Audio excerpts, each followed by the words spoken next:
Are you prepared to encourage investment in oil and gas? What we've said about oil and gas is there does need to be a transition. Obviously, it will play its part during that transition, but not new investment, not new fields up in the North Sea. So, yes, a role for oil and gas as we transition, but no to new investment, because we've got to take this decision, and that's going to require leadership.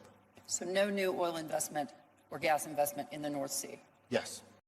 Keir Starmer has ruled out any new licences for oil and gas exploration in the North Sea.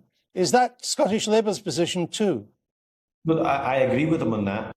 I also think we should have a head-on argument about nuclear power in Scotland, because we do need that stable base whilst realising our potential from renewable energy. So you'd be up for new nuclear power stations in Scotland? Absolutely. I've always supported permanent membership of the single market and the customs union. Under Labour, Britain will not go back into the EU. We will not be joining the single market or the customs union. And would you support the government cutting the basic rate of income tax from 20p down to 19p? Yes, I've long made the argument that we should reduce the tax burden on working people. Listen, we've got about 30 seconds left. Tax in Scotland. What do you want to see happen? Drop the bottom rate to 19p from 20p? I'm sympathetic for the lowest incomes to keep more of their own money. I think we're recruiting too many people from overseas into, for example, the health service. But my question to you, Keir, is at your party conference, you said that there would be no deal with the SNP under any circumstances. So, if the SNP hold the balance of power after the next election, would you rather allow another 5 years of Tory government rather than do a deal with the SNP?